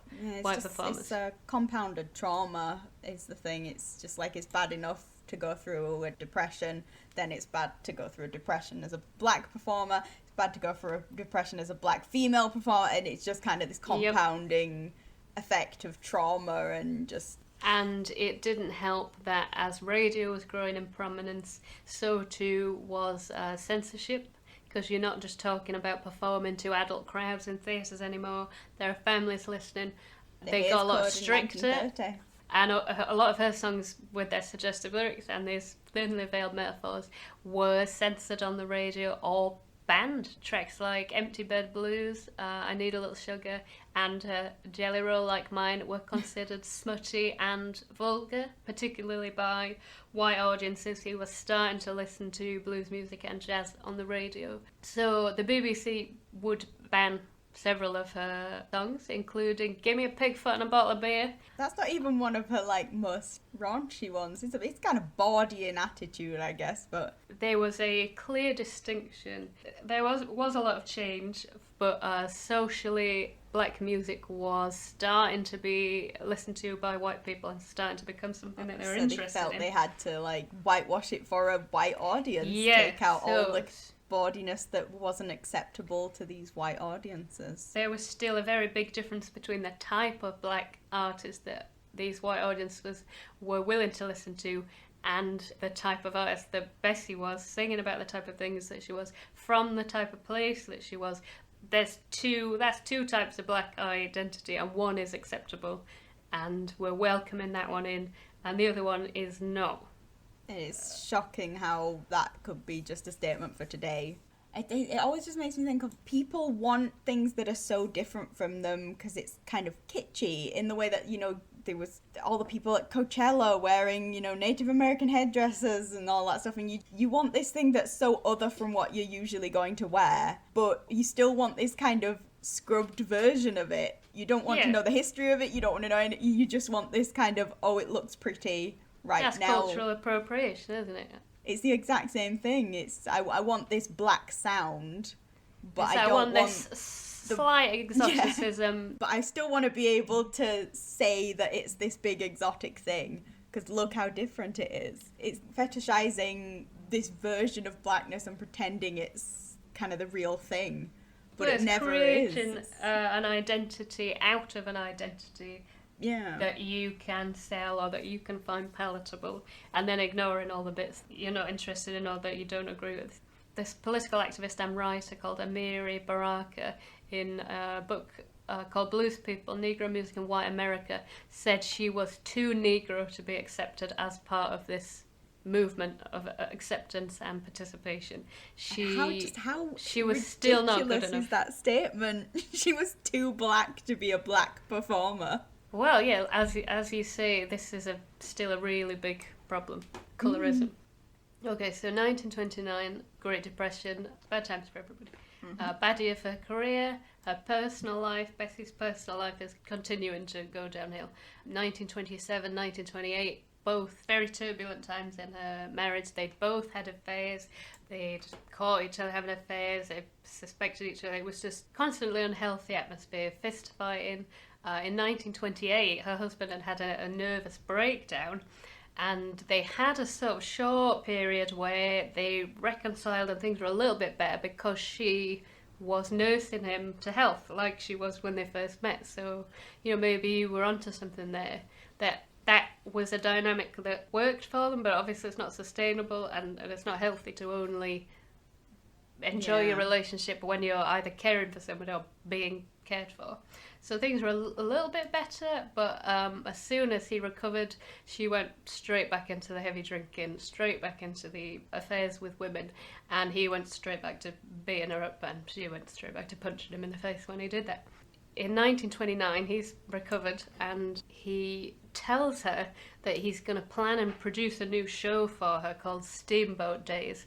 She's quite excited about this. She gives him $3,000 to fund this project, and she goes out on tour, leaves him to it. She finds out in the paper that he has spent most of this money on a show for his mistress, who was another performer called Gertrude Saunders. I think what happened was he spent a little bit of money on some sort of piddly crappy stuff for her, and then gave most of her money to this lover of his, who was younger, thinner, lighter skinned, similar sort of performer.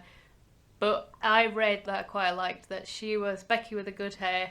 Before that was a thing. She was the 2.0. She was the new model. Yeah. And she read about this while she was on tour in the paper in Cincinnati, and Ruby said it was the only time she ever saw her cry. And a few months later, she releases the hit single Nobody Knows You When You're Down and Out. Which is an excellent song. It is beautiful. So it is very sort of sad, because like you said, with her earlier stuff there was this kind of veiled, not necessarily threat, but this kind of bite to it, whereas with that song there kind of isn't. It's just melancholy. Yeah, which kind of makes a lot of sense. Yeah, the lyrics very fit into her life. Once I lived the life of a millionaire, spent all my money, I just did not care, took all my friends out for a good time, bought bootleg liquor, champagne and wine, then I began to fall so low, lost all my good friends, I did have nowhere to go. So again, self-aware, she knows what she's doing, she knows how she's treated people, I think.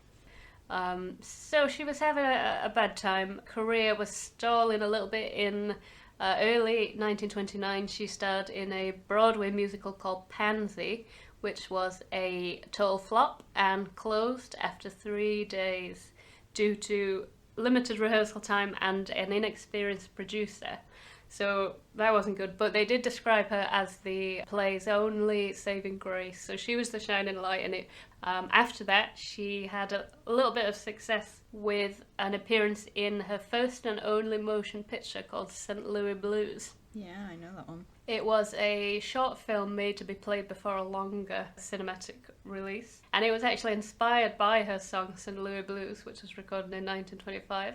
A story about a love triangle between a couple and the husband's younger, prettier, lighter-skinned mistress, Wonder where whom she he got this eventually leaves to be with. After she finds them in bed together, Smith sings the song St. Louis Blues at a bar while nursing a glass of whiskey. And it is the only recorded footage of Bessie Smith singing. And for that reason alone, it is incredible, I think. I love it. I think she sounds amazing. I think she looks amazing. I think you can hear all of that kind of sadness in her. It's literally just putting a face on that voice, because like we said, her voice is so expressive. To kind of see her sing it matches up so perfectly. It's an odd thing to say. She looks like she sounds. She kind of is the perfect encapsulation of her voice. To a certain extent, the emotions coming out in her singing and in her body movements, if you know what I mean. It's full-bodied performance. I will post that video. I know that's on YouTube. I'll post that video on the website because it definitely deserves to be seen. I like that one. So after that, things continued to go fairly poorly. In 1930, the Toba circuit, that whole network would go out of business. So that disappeared as a resource for black performers. And she started to have to book her own tours. And she had to sell her fancy custom rail car to make money, make ends meet, keep touring. She released a single called Black Mountain Blues, which barely sold any copies. Columbia terminated her record contract because Columbia Records was also almost going bankrupt. So that's it. She lost her record contract after 160 recordings. Jesus. No royalties. But she continued to tour, presumably because that's all she knew. What else do you do? She's earning a little bit of money from performances to sort of keep her going a little bit and keep her travelling and playing shows. There was a bright spot in 1930 when she started a romance with an old friend and a bootlegger he was, and he would sometimes drive her around. He was called Richard Morgan, and they started a really nice relationship. He was reportedly very calm, very patient, and very supportive of her and her addiction troubles. So he was good for her. He also had an ex-wife and older children, so they got each other, which is something she sort of hadn't really had before. So by this time, the relationship with her husband had clearly deteriorated. She couldn't forgive him for spending the money that she'd given him on Gertrude Saunders. But he wasn't about to let it go, so their marriage was over, but he had one final horrible jab at her, and it really is horrible. He waited until she was out on tour. This is in 1929. And then he went to the house that she had bought in Philadelphia and that their adopted child lived in, Snooks. And he kidnapped him, basically. Obviously, the child didn't know that that's what was happening at the time. It was just his dad. He drove him to the Society for Prevention of Cruelty to Children. and he told them that Bessie let him skip school, stay up all night, that she was a bad parent, she was putting him in danger, which, as far as anyone could tell, was lies. And he was taken into care and That sent is to a boys' home. genuinely evil. Clearly, he figured out the one thing that he could do to really harm her. So And it shows that he clearly never had as much of a strong relationship with the child as she did. I don't think he did. So she was absolutely heartbroken about this, and the child was put in a boys' home somewhere in New York. That was it for them. They would never get back together. They never divorced, but that was it for their relationship. The son, Jack Jr., Snooks, he repeatedly ran away from this boys' home, so they sent him to live with his dad because they couldn't keep him there.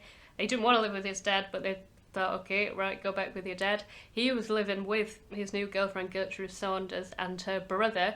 They put him in the basement, regularly lock him in the basement. Gertrude Saunders hated him because he was somebody else's child, reminded her of Bessie. He constantly ran away, so he would end up sort of pass between spend a bit of time at his dad's house, back to the boys' home, back to another boys' home, and all the while he's trying to find out where his mum is.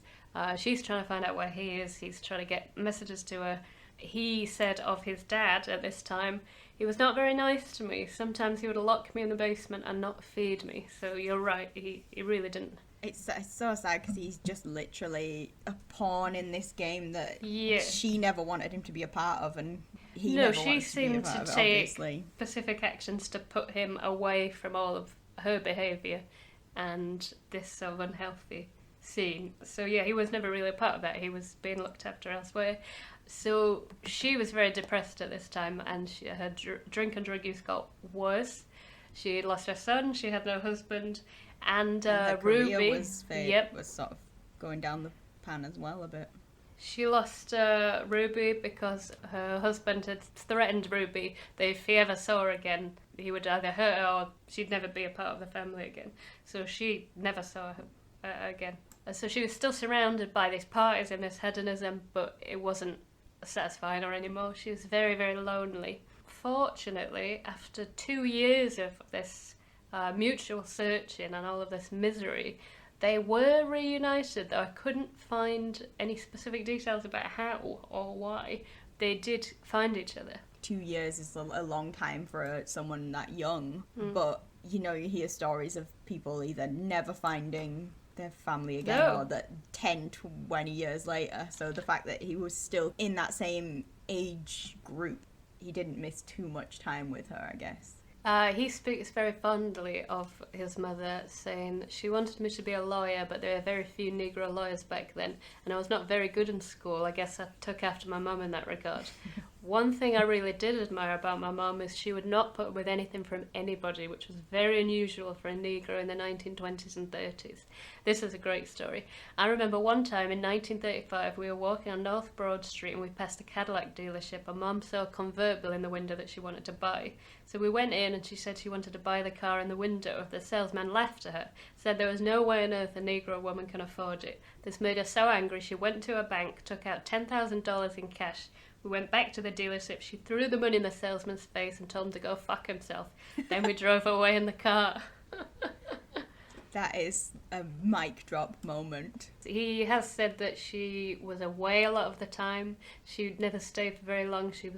Felt like she was more on tour than she was with him, but she was constantly bringing him presents, and it seems like they had a decent relationship in the circumstances, and that she really did care for him. With her kind of explosive temper as well, I think there was probably, pure speculation, but there was probably kind of an element of her kind of protecting him by being away at times as well. If she was kind of forced to be there, she probably would have become quite resentful. He'd have just seen more of that kind of outburst side of her just naturally from being in her presence a bit more. Yeah, she had him looked after by her sisters, who had throughout the years not treated her very well either as a child, and they squandered a lot of her money. She paid for a lot of stuff to support them, and that sort of supports that idea to me Obviously, they loved the child as well, and she could have used the child as a bargaining or a chip or to get revenge at them by keeping him away. Yeah. But she knew he was better off there, even if they didn't have a good relationship with each other. It does show that, like, no matter what can be said about her personal life, one thing that seems to be very self-evident is that she was very protective over him. And he wasn't her child, you know. But it seems like he completely was to her, which is lovely. And it seems like it was to him as well, because he just refers to her as mum. It's not mum. Yeah. So the interesting thing about that story is he said that happened in 1935, and there were rumours going around well before this that she was finished as an artist by 1933. She was absolutely destitute. There was a rumour that she was so poor she was waiting tables in Philadelphia, which is strange because obviously she did have money. She just dropped $10,000 in cash. There is some evidence to suggest that a man called John Henry Hammond, who worked for the record label that rejected her right at the very, very beginning because her voice was too rough, that he was sort of putting these rumours about so he could claim to have rescued her from this sort of semi-obscurity when he found her and he asked her, can you come record some tracks for us?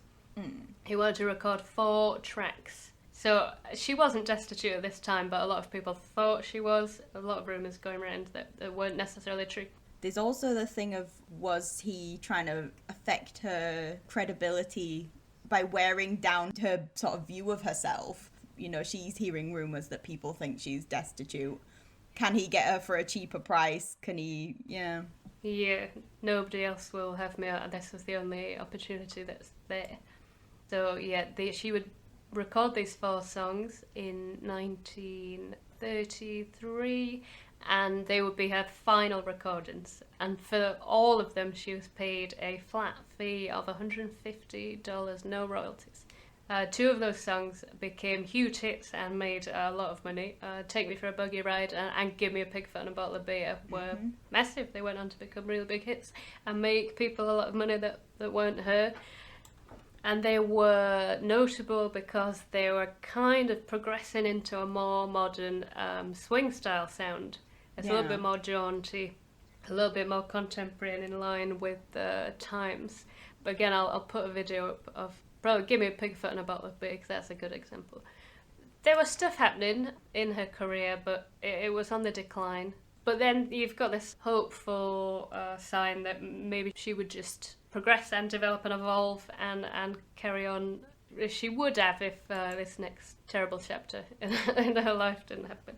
Before I talk about this, a lot of this is disputed. It mostly comes from one credible eyewitness, but it's become that sort of myth. So on September 26, 1937, her lover, the bootlegger, that she was having the lovely, peaceful relationship with, they were driving to a club performance at around 2 a.m.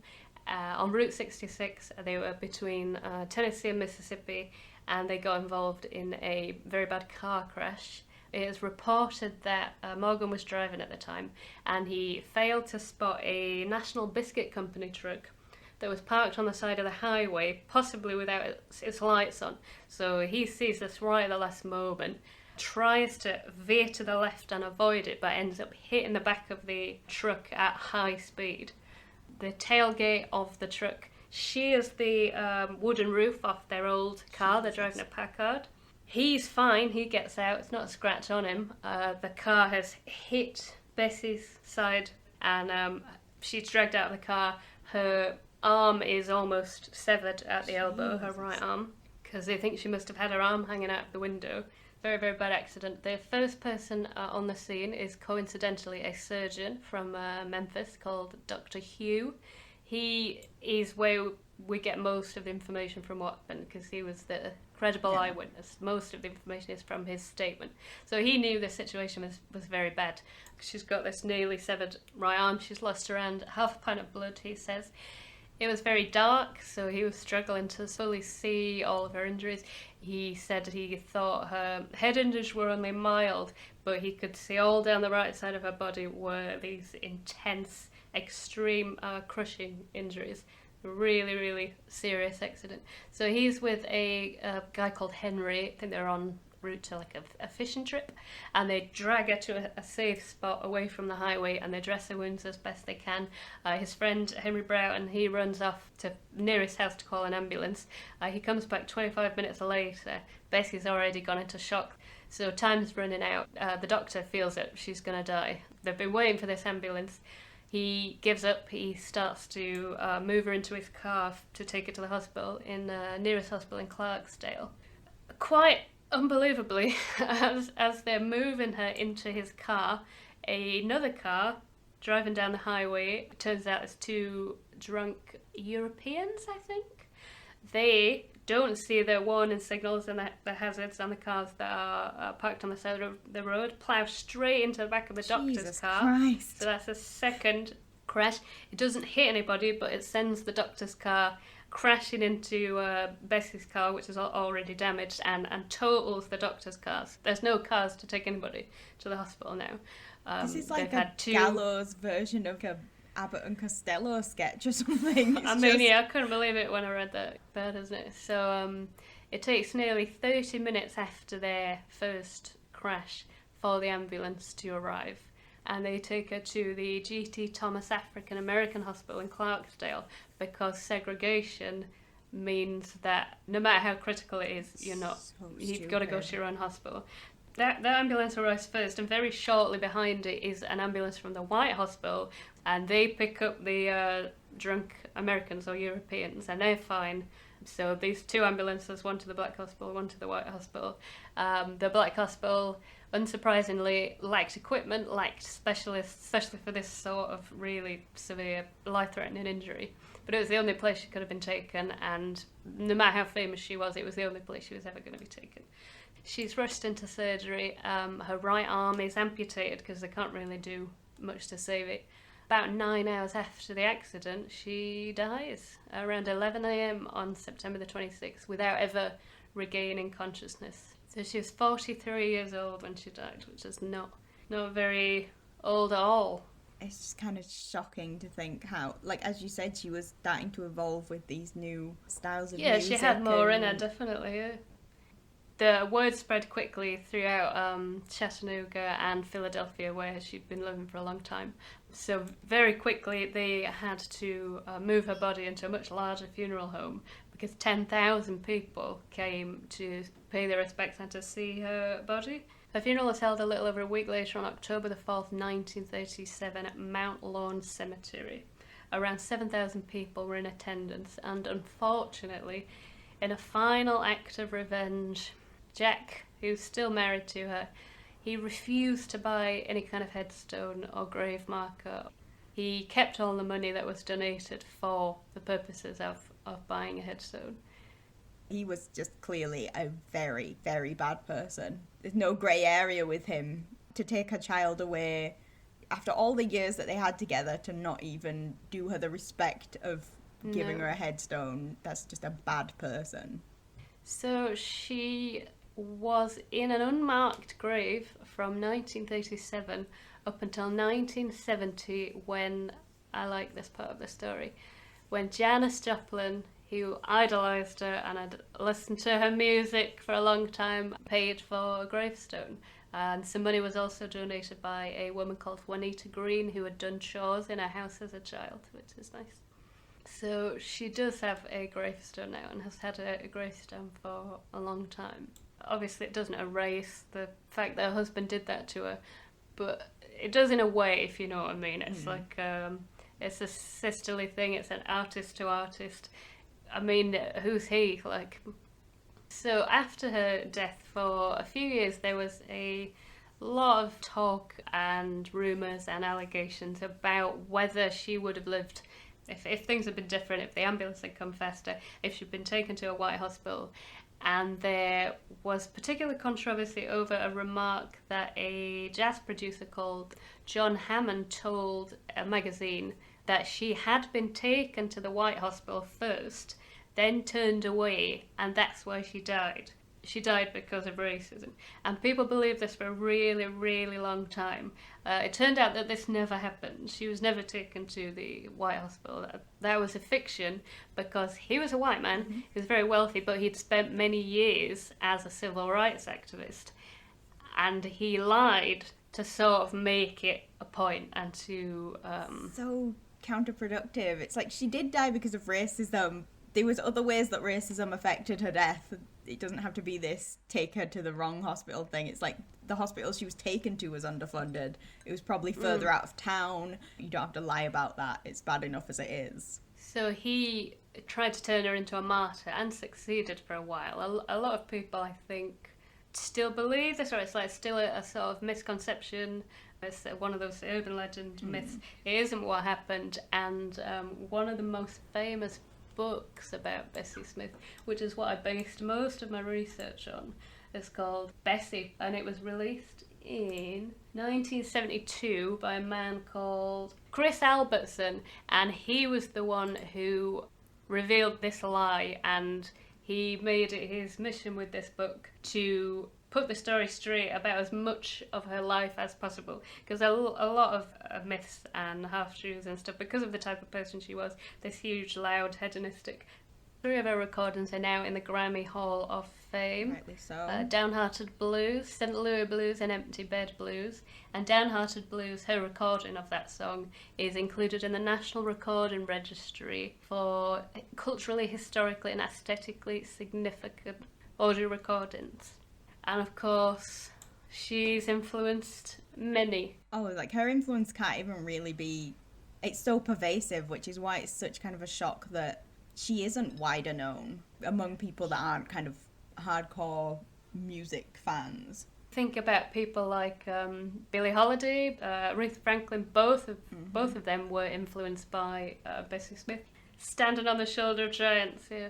It is kind of interesting when you trace all this back to titans of a genre that were so underappreciated at their time, whether that's monetarily or whatever, but they're still kind of underappreciated now by vast majority of culture. We know she was successful for her time, and she was quite well known for her time, but I think there is something to be said for the fact, like that journalist said, she is too Negro in a way, so maybe it's not an accident that lighter skinned blues singers get most of the credit or get associated with this music when they're springboarding off her or they're inspired by her, if you know what I mean. It makes me think of like Billie Holiday when her voice kind of changed later in life. She lost some of her popularity. There's been a resurgence in appreciation for her later music since, but at the time people were like, she didn't have the lightness to her voice that she'd had earlier. No.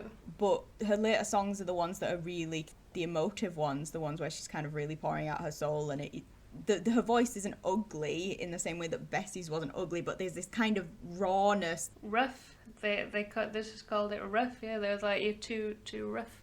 I think in Bessie's case, they wanted the voice, and they could see the voice was special. The rest of her didn't fit the image that they wanted. So she was very dark-skinned. She was a bigger lady.